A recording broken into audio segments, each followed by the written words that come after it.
Ang araw po na ngayon ay February 14. February 7. Ay, February 7, 2024. Kaya ko po sinabi na 14. Kailan ba ang Valentino?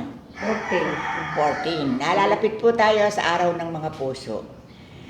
Kaya ngayon po tayo ngayon ay mag-uusap-usap tungkol sa ating nagiging buhay sa ibabaw ng mundo. Ang akin pong pagbati sa inyo ay isang napakaligayang liwanag ng umaga at maligayang pagpasok natin sa tagumpay ng buhay. Kaya nga ako naririto para nga intindihan nyo ang pakaliwa at pakanan. Tayo palang naging tao, hindi basta ganito lang ang ating pinasok. Naririyan lahat ang problema pag ikaw ay naging tao na sa pasimula ng buhay, napakarami nating pasan. At ako'y bumabati rin sa inyo ng napaka-ligayang walang hanggan. Itanong niyo po sa akin kung bakit. Kasi ako po, heto na. Umabot ako ng 84, 38 anniversary ng St. Joseph Chapel sa panggagamot. Pero magkaganon po man po ang aking sasabihin sa inyo.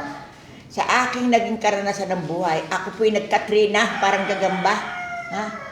Para po ako sirena, gumalaw po ako ng todo at sagad. Kaya kung baka po nasabi, dahil ako'y pinako ng 15 beses sa krus. Ha? Tao po ako, luhang walang puknat. Lilinga-linga ako, hindi ko malaman kung ano ang tama at mali. Dahil palibhasa na ako po'y tinawag ng mahal na Panginoon, ako po'y lumaban, ako po'y sumunod, na walang kondisyon, hindi ko maintindihan kung ano yung dinadarna ko sa ibabaw ng mundo. Pero magkaganon pa man po, heto na ako ngayon. Natapos ko po ang lahat. At sa kabila noon, hindi ko rin po sukat akalain na ibalita ko rin sa inyo. Ako po ibinurol ng 4 na gabi at 5 araw. Narating ko na rin po ang buhay. Kaya kung ako po may pinupuntahang mga patay, nakapagsasalita po ako na mahirap paniwalaan. Marahil sa dinami-dami ng tao sa buong daigdig, lalo-lalo na sa mahal na bansang Pilipinas, marahil ako lang ang nakapagsasalita ng ganitong istorya at kasaysayan. Nasusubukan niyo ako sa pamamagitan ng aking pagpe-Facebook. At lalo-lalo naman po na ako'y makarating sa panggagamot na hindi ko sukat akalain na matuklas ko ang paikot-ikot ng katawan ng tao. Sa aking paliwanag po, sa araw-araw, at kay tagal na rin naman ako nagpe-Facebook. Ang mga karamdaman, ako na magsasalita sa inyo. Mga minamahal kong may mga karamdaman, lahat. Yung pong bakterya sa loob ng tiyan, ang sakit na cancer, bakterya lang pala. Kasi ang ating katawan kamuha ng sasakyan. Araw-araw nag-uminom ng gasolina sa sasakyan. Tayo na may kumakain. Naiipon po pala yun sa loob. Lalo-lalo na po sa mga breast cancer. Kaya lang po, kapag ito na-biopsy na at na-chemo na, wala na po akong magagawa. Itanong nyo, nasugatan yung pong sa bato, kapag po sa bato hindi pa nagagalaw at sasabihin ng creatinine, mataas lang, wag lang po over, nare-remedyohan yan. Kaya kahit ako nakaupo dito sa St. Joseph Chapel, kinakaliw ko sa buong daigdig. Huwag kayong matakot na uminom ng langis. Huwag kayong matakot na maghaplos ng langis.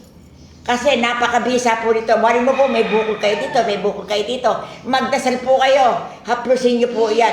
Pero, yun po, yung haplos po ninyo ng kamay na yun, may panalangin. Yung kamay nyo, hindi kutsilyo para ito'y dumugo. Pero po, sa hiwaga ng Diyos, nakukuha po ng dumugo ang ilong, dumugo po ang bunganga.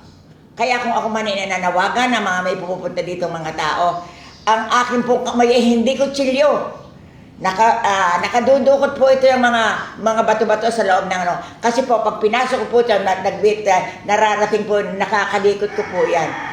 Daw kayo. Kaya lang po nagaganap yun kapag ang tao may paniniwala. Kapag po wala at pilosopo at maraming pinagdaanang cheche-bureche sa ibabaw ng mundo, hindi po gagaling. Kaya ang aking pulagan nito sa paniniwala na sinabi ko lamang na gagaling kayo unay Diyos at saka natin sabayan ng trabaho at pagsunod sa mga procedure na gagawin ng aking kautusan sa akin ng Panginoon. Ano pat binati ko kayo sa araw na ito at ipinaliwanag ko sa inyo ang lahat ng bagay. Naku po, nakalulungkot, ang lagi na lang tayong problemado. Eh di ngayon, kung narinig nyo ako, gagawa na kayo ng mga desisyon ninyo, lalo-lalo na yung nasa ibang bansa, nasa ibang dako, sulok, kabundukan. Kinakailangan uminom kayo ng langis. Yung mga nagkakabuntisan dyan na lumalaki ang katawan, namamaga, yung mga may diabetes, yung mga tumataas ang sugar. Heto lang ang aking pamamaraan sa inyo. Ngayon, kung baga man at aking binigyan ng Diyos ng pamamaraan sa mga sikreto na nalalaman ko, dati mga kami kapatid kong minamahal, kung gumamit ako isang labatiba lang.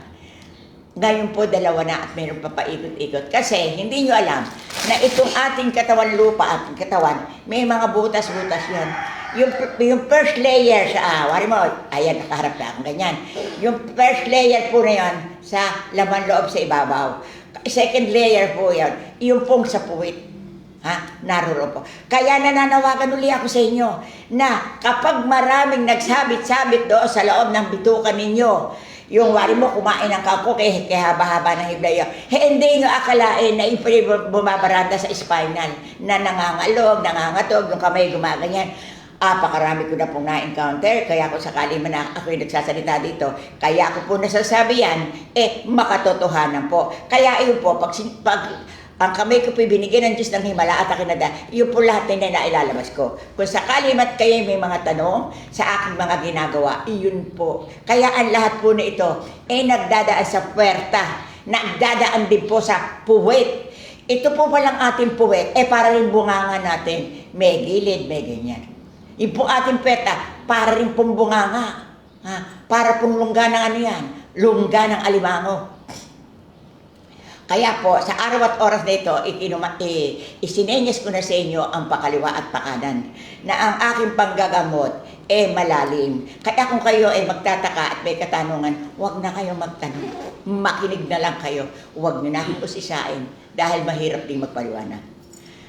Sa kabila po ng aking mga sigaw at pabulong sa inyo na isang pagmamahal sa kapwa ko Pilipino, naririto po ang aking mga serbisyo na sinasabi ko sa inyo para maintindihan nyo.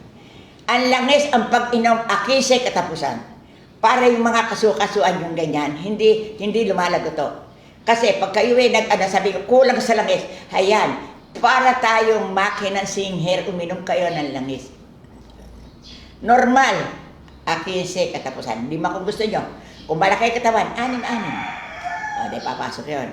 Ngayon, kung kayo magagamot naman kayo sa inyo, 3, wari mo, may nararamdaman kayo sa loob na inyong bituka, ang gagawin ninyo, 3 araw na sunod-sunod na walang laman ng tiyan. Alas 5, iinom ng langis, alas 6, kakain, i-follow up nyo ng tubig. Tandaan nyo, yung lahat ng mga nagtututong sa loob ng bituka ninyo, yung lahat ng, yung mga tibi ninyo, yung mga tamad uminom na naririyan, yung mga tamad uminom, naku, akala mo tain ng kambing.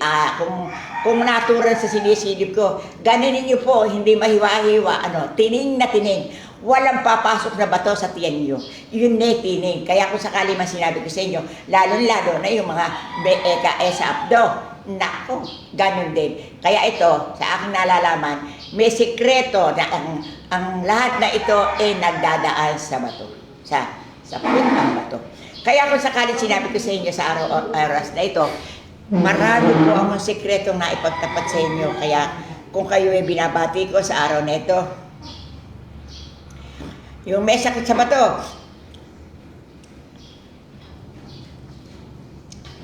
akasan nyo inom ng tubig, i-follow up nyo, magpatae kayo, uminom kayo ng langis.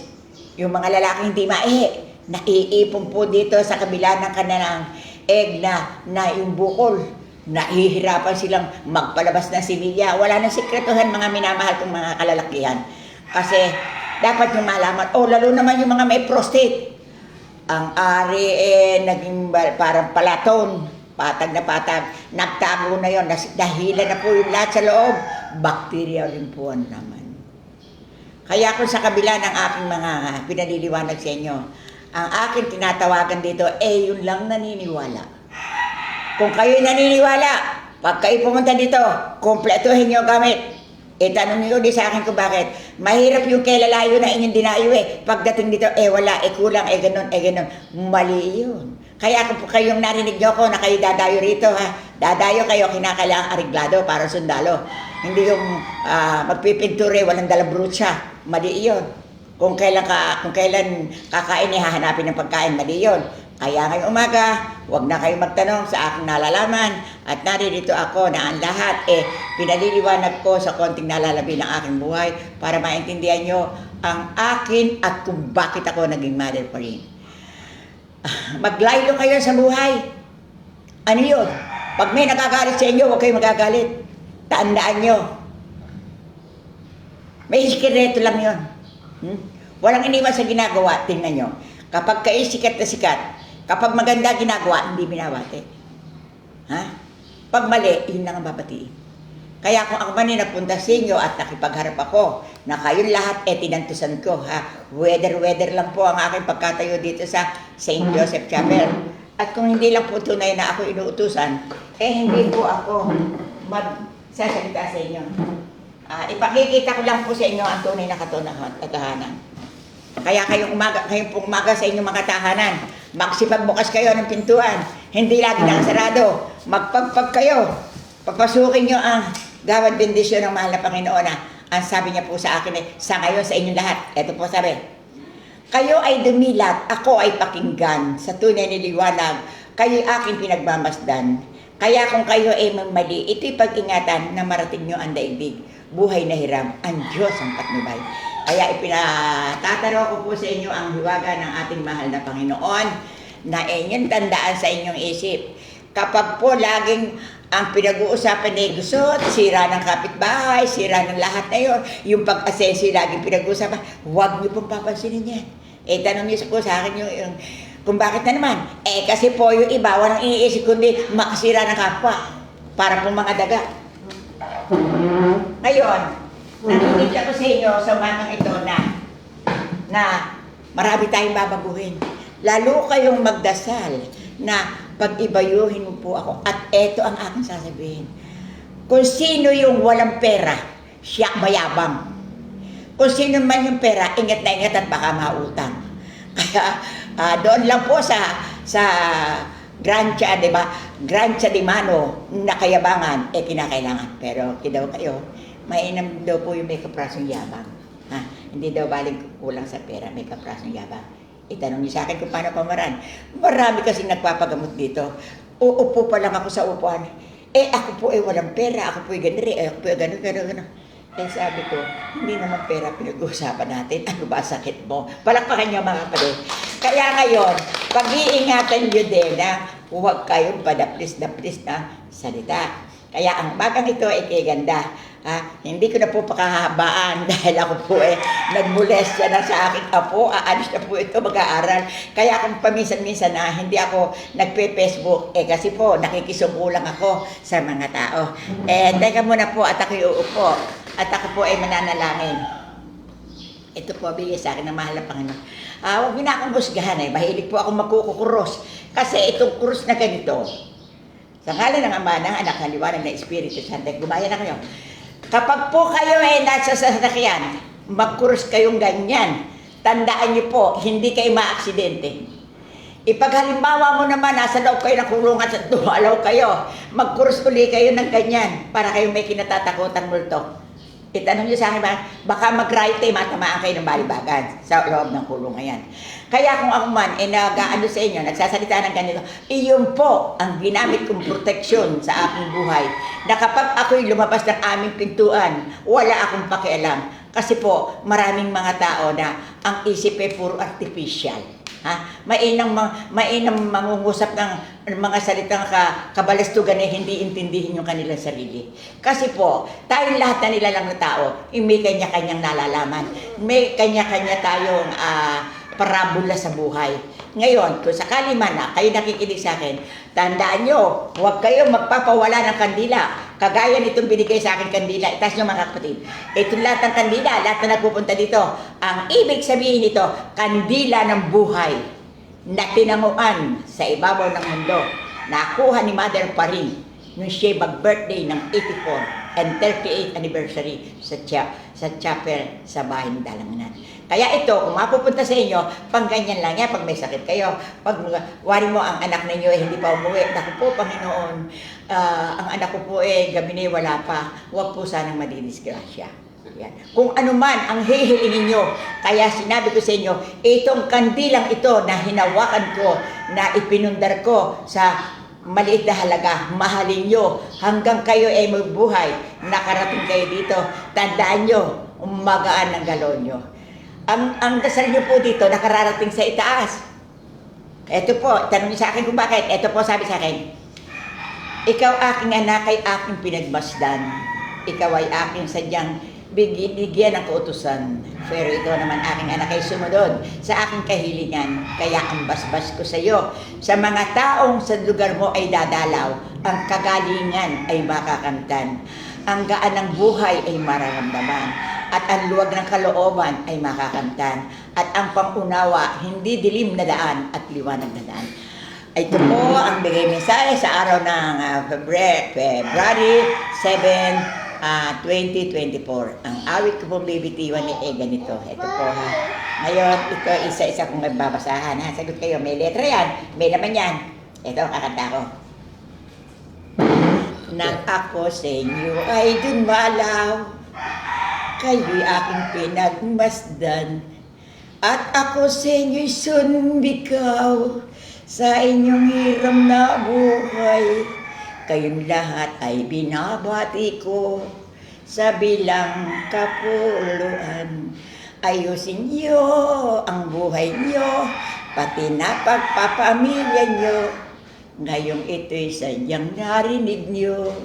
Kayong lahat ay binabati ko. Tunay din yung malilimot ang aking pagsigaw sa inyo. At ngayon ako ay kunmonday, ayusin ninyo ang iyong buhay.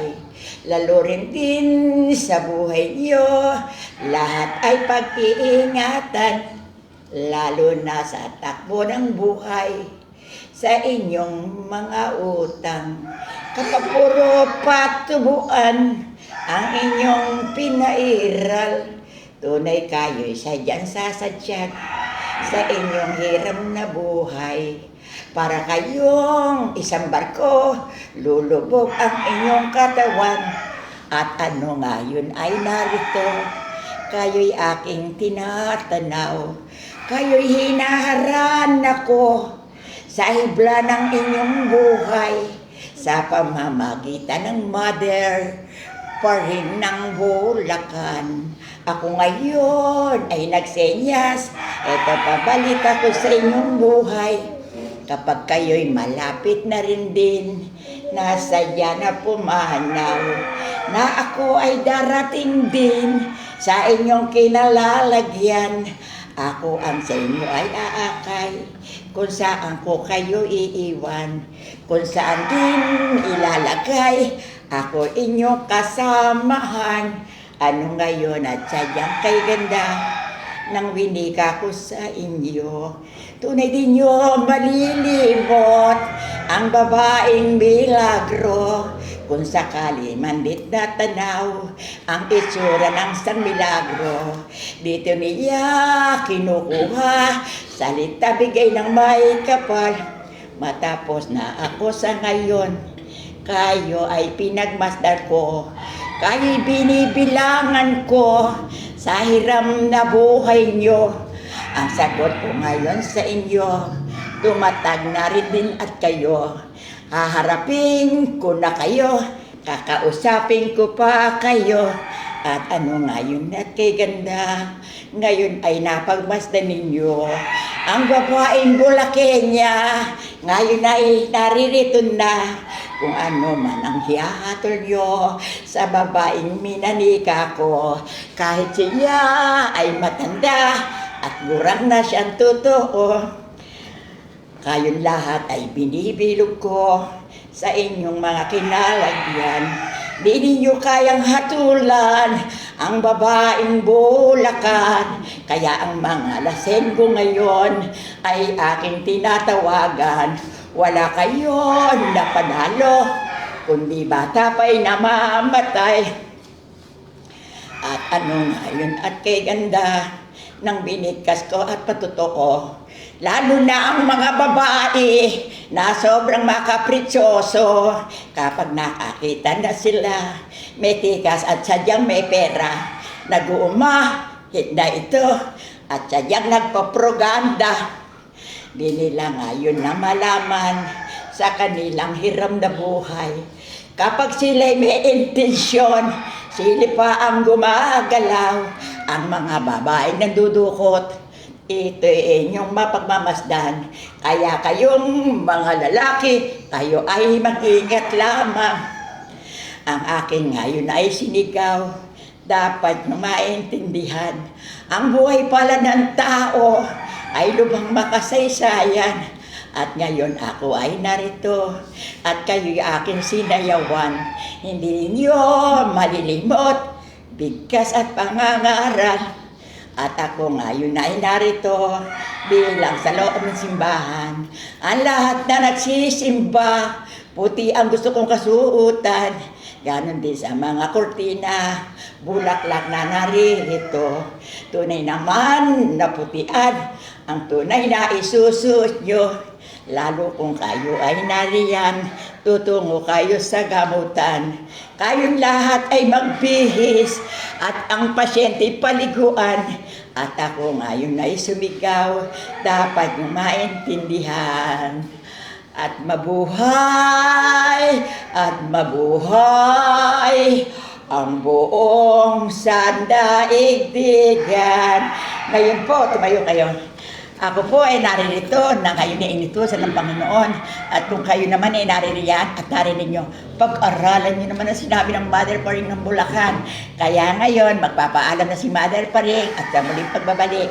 Salamat sa mga nanonood, sa mga may karamdaman. Bye-bye! Bye! Kamurugin niyo kamay niyo. Bye!